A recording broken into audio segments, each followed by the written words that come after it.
ꯉꯥꯟꯕꯅ ꯃꯍꯥꯛꯀꯤ ꯑꯦꯛꯖꯥꯝ ꯐꯥꯎꯕꯒꯤ ꯄꯥꯎ ꯑꯗꯨ ꯍꯔꯥꯎꯅ ꯄꯨꯔꯒ ꯂꯥꯛꯆꯕ ꯃꯇꯝꯗ ꯃꯃꯥꯅ ꯀꯞꯄꯝꯕꯗꯨ ꯎꯕ ꯃꯇꯝꯗ ꯑꯁꯨꯛꯀꯤ ꯃꯇꯤꯛ ꯉꯛꯂꯝꯃꯤ ꯑꯃꯗꯤ ꯃꯍꯥꯛꯀꯤ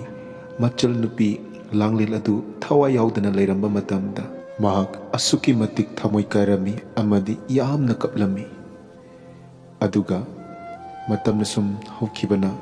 ꯉꯥꯟꯕꯒꯤ ꯃꯄꯥꯕꯨꯡꯁꯨ ꯌꯨ ꯊꯛꯄ ꯅꯣꯡꯃꯒꯤ ꯍꯦꯟꯒꯠꯂꯝꯃꯤ꯫ ꯃꯍꯥꯛꯀꯤ ꯋꯥꯈꯜꯗ ꯈꯟꯖꯔꯝꯃꯤ ꯃꯗꯨꯗꯤ ꯂꯥꯡꯂꯦꯟꯅ ꯂꯩꯈꯤꯗꯕꯗꯨ ꯃꯍꯥꯛꯅ ꯍꯥꯠꯄꯅꯤ ꯍꯥꯏꯅ ꯈꯟꯖꯔꯝꯃꯤ, ꯃꯔꯝꯗꯤ ꯂꯥꯡꯂꯦꯟꯒꯤ ꯑꯅꯥ ꯑꯌꯦꯛꯀꯤꯗꯃꯛꯇ ꯍꯤꯗꯥꯛ ꯂꯩꯕ ꯆꯠꯄ ꯃꯇꯝꯗ ꯃꯍꯥꯛꯅ ꯖꯨꯋꯥꯔ ꯁꯥꯟꯅꯈꯤꯕꯅ ꯃꯔꯝ ꯑꯣꯏꯔꯒ ꯂꯥꯡꯂꯦꯟ ꯑꯗꯨ ꯂꯩꯈꯤꯗꯕꯅꯤ ꯍꯥꯏꯕꯁꯤ ꯃꯍꯥꯛꯅ ꯊꯥꯖꯔꯝꯃꯤ ꯑꯃꯗꯤ ꯃꯗꯨꯅ ꯃꯔꯝ ꯑꯣꯏꯔꯒ ꯃꯍꯥꯛ ꯋꯥꯈꯜ ꯌꯥꯝꯅ ꯋꯥꯔꯝꯃꯤ꯫ ꯋꯥꯈꯜ ꯑꯗꯨ ꯉꯥꯏꯍꯥꯛꯇꯪ ꯑꯣꯏꯔꯁꯨ ꯄꯣꯊꯥꯕ ꯉꯝꯅꯤꯡꯉꯥꯏꯒꯤꯗꯃꯛꯇ ꯃꯍꯥꯛ ꯌꯨ ꯑꯁꯨꯛꯀꯤ ꯃꯇꯤꯛ ꯊꯛꯂꯝꯃꯤ꯫ ꯌꯨ ꯌꯥꯝꯅ ꯊꯛꯄꯅ ꯃꯔꯝ ꯑꯣꯏꯔꯒ ꯃꯉꯣꯟꯗ ꯂꯥꯏꯅꯥ ꯅꯥꯔꯝꯃꯤ꯫ ꯑꯗꯨꯒ ꯃꯇꯝ ꯈꯔ ꯂꯩꯔꯕ ꯃꯇꯨꯡꯗ ꯃꯍꯥꯛ ꯂꯥꯌꯦꯡꯕ ꯉꯝꯗꯅ ꯃꯍꯥꯛꯁꯨ ꯇꯥꯏꯕꯪꯄꯥꯜ ꯑꯁꯤ ꯊꯥꯗꯣꯛꯑꯒ ꯆꯠꯈꯤꯔꯝꯃꯤ꯫ ꯑꯃꯔꯣꯝꯗꯅ ꯉꯥꯟꯕ ꯑꯁꯨꯛꯀꯤ ꯃꯇꯤꯛ ꯋꯥꯔꯝꯃꯤ꯫ ꯃꯆꯜ ꯂꯩꯈꯤꯗꯕꯒꯤ ꯑꯋꯥꯕꯅꯤ, ꯃꯍꯥꯛꯀꯤ ꯃꯄꯥꯕꯨꯡ ꯂꯩꯈꯤꯗꯕꯒꯤ ꯑꯋꯥꯕꯅꯤ꯫ ꯃꯍꯥꯛ ꯋꯥꯕꯅ ꯈꯝ ꯊꯦꯡꯂꯝꯃꯤ꯫ ꯑꯗꯨꯕꯨ ꯑꯋꯥꯕ ꯀꯌꯥ ꯊꯦꯡꯅꯔꯒꯁꯨ ꯃꯍꯥꯛꯀꯤ ꯄꯨꯟꯁꯤꯒꯤ ꯈꯣꯡꯊꯥꯡꯗꯤ ꯊꯥꯡꯗꯕ ꯌꯥꯗꯕꯅꯤꯅ ꯃꯍꯥꯛ ꯊꯥꯡꯂꯝꯃꯤ ꯑꯃꯗꯤ ꯃꯍꯥꯛ ꯀꯣꯂꯦꯖ ꯀꯥꯕꯒꯤ ꯃꯇꯝ ꯂꯥꯛꯂꯝꯃꯤ꯫ ꯑꯁꯨꯝꯅ ꯅꯣꯡꯃ ꯇꯣꯝꯕꯒ ꯉꯥꯟꯕꯒ ꯀꯣꯂꯦꯖꯇ ꯂꯥꯛꯂꯝꯃꯤ꯫ ꯑꯗꯨꯒ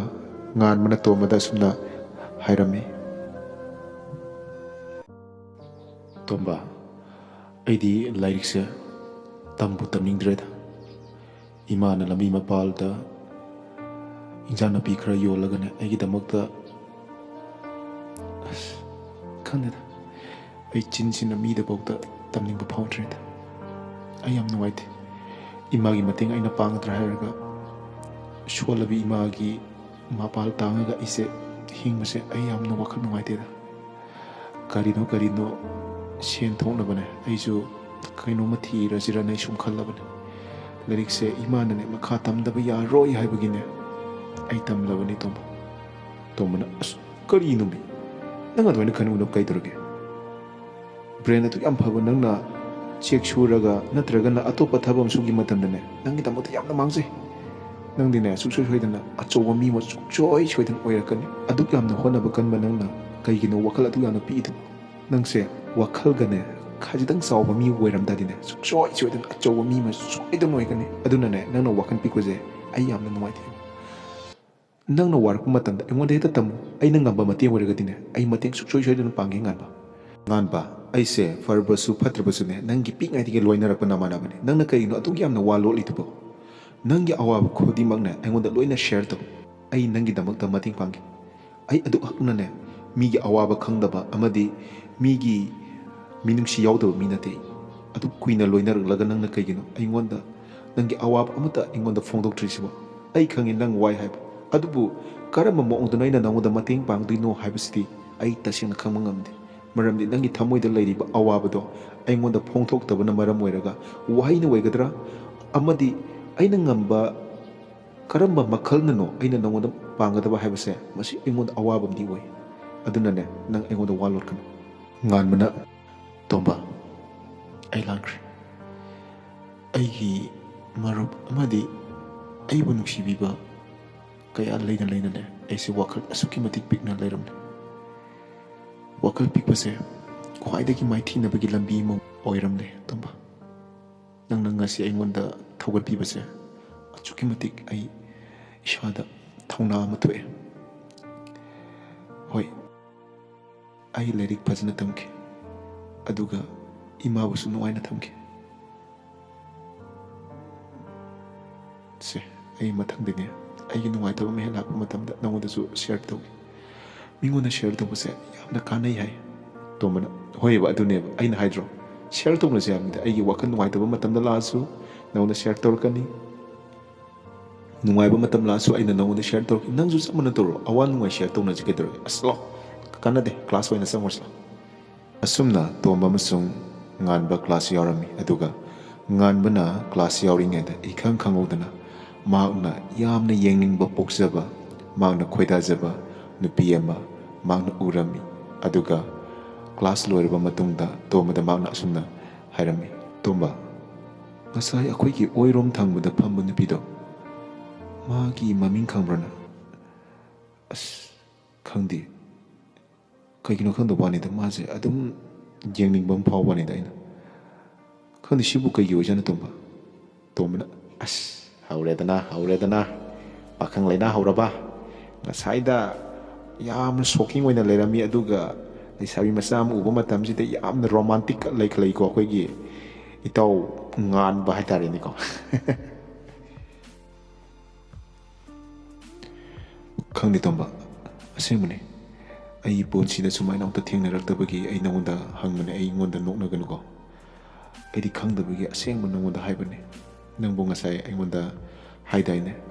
ai ngonda phaurakpa awanungai khudimak nangonda share tawana adugidamukta ai nangonda isam cham haibanida karigino khangdeba nupi mayamdi thengnai ado hanna yengningबदी फाउदेबा अदुमा उरकांददी अदुम yengningमम फाउई मितोंबा सी करिगिनो हाबा तोमना चुमी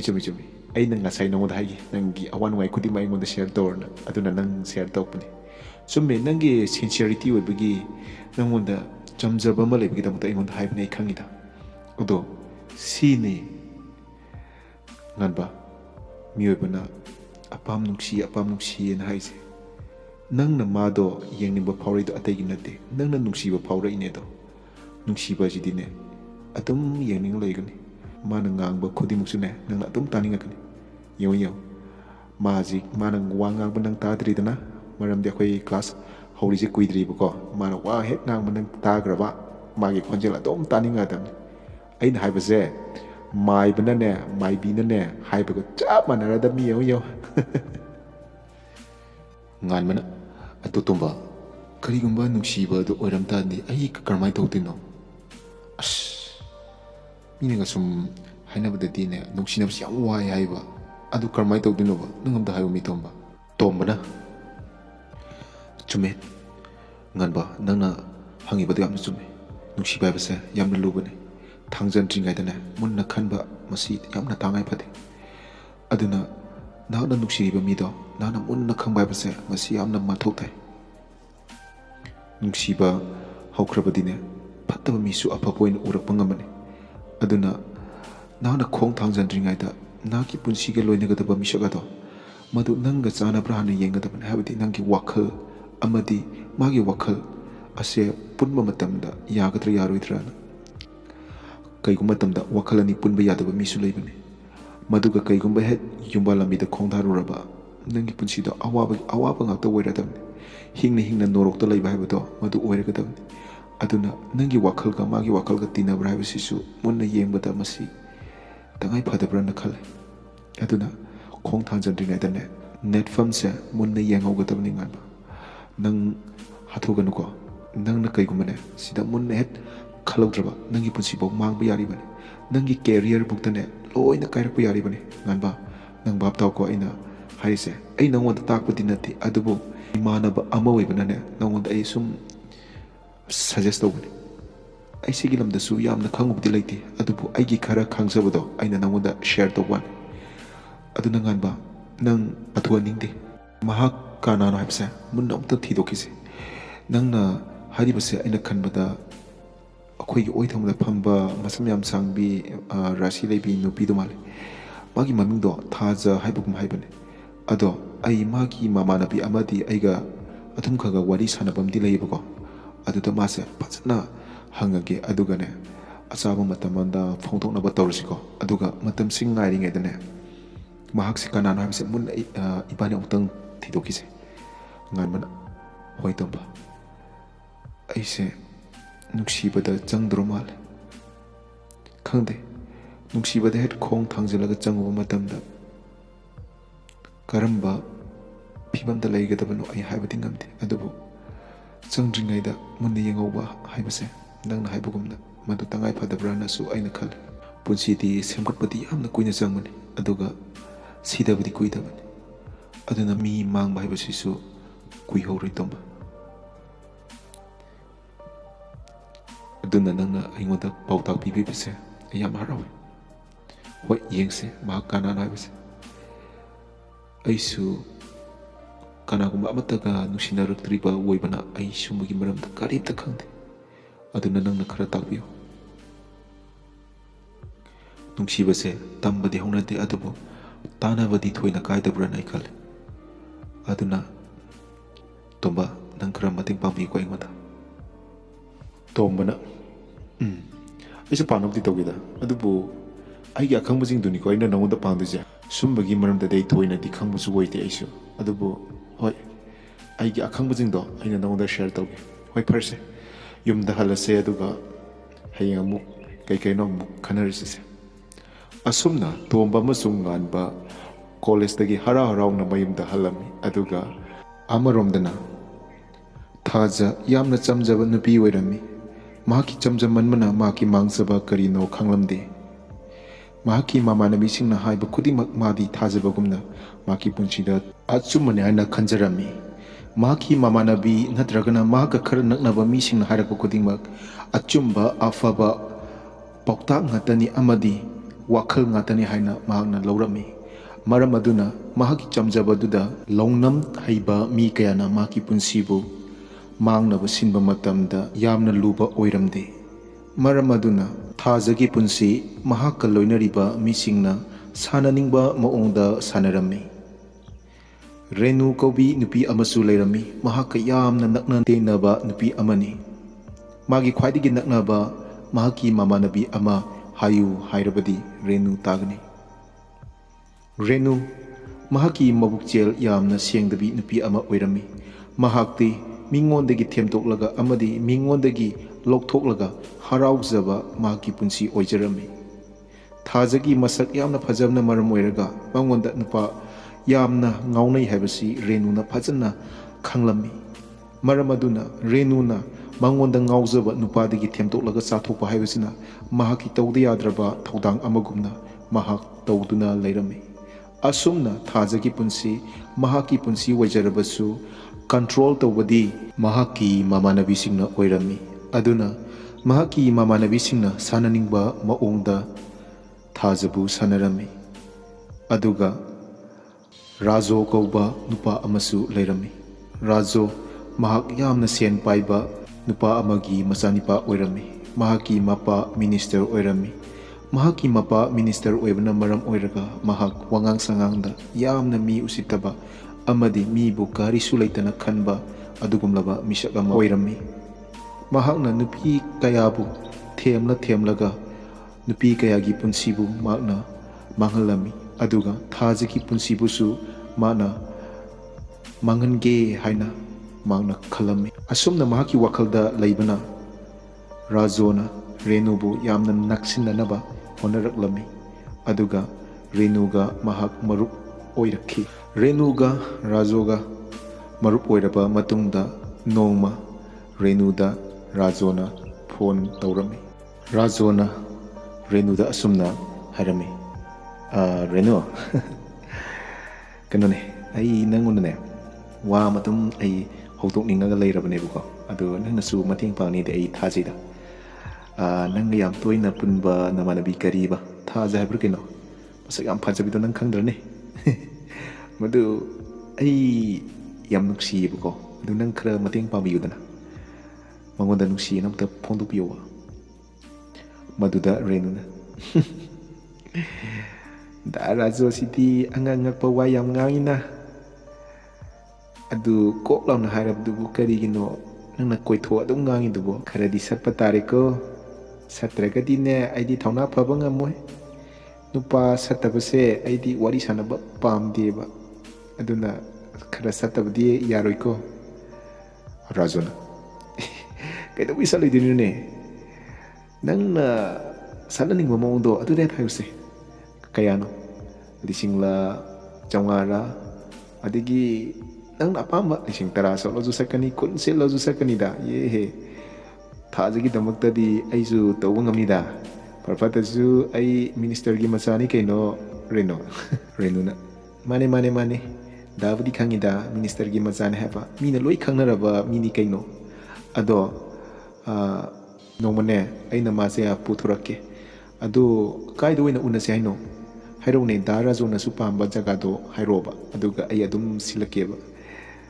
mahak puthokpaidi kaisu nateda tarajo kharadabu satlo haibwanida rajona adudi akhoi college ki nakanda leiba garden do adoina sangorse maduna wari sanabena nuaiga male aduda adum nangna puro la aduga adum wari watai do aduda loina pawdu loina fauners ko adudi ai thamaki ko thame asumna renu amasung rajo sinaduna thajabu wari sananaba silami amoromdana nganbaga tomagasu asumna khalami nongma tomba ngan boida koithoklammi aduga nganmana asumna hairuklami tomba nang lairo changa ai thabu thajade ni nang naga sumaina lakane ga moraj den phamajine khoiti sofa ga do leitramina moraj de na pham tare dana se phamse ado kari maram lege nang lai chu sum koithoropra natragana atay atopa kanchi pau lebro aduda tomana as nganba khandeda kai hadinu khande aise sum pau sum tharak pane ko awda namuda tamusira na ije lak pane ba nganmana kai nu tomba kai wale ri haisibo hayune thajagiro adu natragana atagiro tomana mane nganba thajagi pau mi sum tabako adugi namuda isum tana rusira na laknida ngan mana kai no toba haro ne tudi kari no ne hasibo yamna nuai to pawro tuga nuai pawro soi korum toi to wakhalji no nuai tida tumba tomana as thaja to ai ne yamna pulaning daba mi nga pulle bangan ba adugi ne da ngan mana adu kana no ba tomba stokdo hairo kai dorage se sat hairoba langtak nei banang na paina ngamudu to mana renu dunie mi khatpada number 1 mi ina yadre na thamma ba mi ne mi marada to leiruba nupi ne ba aduga maga ne pajara pulle ba kamla thaja ji ka pangbra kenum tawida nganba ina sum khanbada aiga ne wa khaga ngana ba ne mama na bim leiba maga di yamna di nakna rubdi nati khangdro lilido as dimple leibidu khangdro ngan mana khang khang lilido maga punbrai ja du jo mana punmane aduna ne haibda ne renu je as khangdida mi gi mang na khra dum sinba mi wer malida ado maga yam toina pulleba aduna khangdida mana sana biraga ne pa to pudaga kohen bayai ganasu lelina ingon haipe palakpa adu nungai tadane nanga kari no tanaruse na lakpne ba nang yumda khambra madi admaina toba nupi oire renu to sa altadi smai torji tomba yam thuna ne hajina butawrse amoiro nupani ne khaluraba wakhanse sapsaba makhangagati aisu lepagi topa bu oiregasu khong thangjin babu oiregasu sapsaba mane khangnaबने ai hotnaragi adunane yamna kuina lorugumse matamse athuba matamdane thajata phongthoknabane nang plan amta silo tomana aduju phaye thaba ma tawne na khangnagadine oigadar oiroidra je heta yengadamni kaino hoida nupani kaino changradi hanbiadi tangba mane khangdribo ibani hanbiadi yengase thajase nangi damakta ishona piribra natragana kanagumba mioi amagi damakta lak privacy yam thuna khangnaba honerajit nganmana tomba nangna hari wano ayai nupadine nupa thongna hingadamni nangna ingonda langoi haigidaine wakal pikano aduna aisu wakan pioi phana leitaba mi ma oiragasune aine thasase nuksina de ai phongdokini hoisilo imungda changagane sara kaino ma thoslo asumna tomba amasung nganba wa tanarba matungda thajada yam thuna nuksiba phongtokpa haibasi makhoina warep tarami somdana renuna thajabu themlami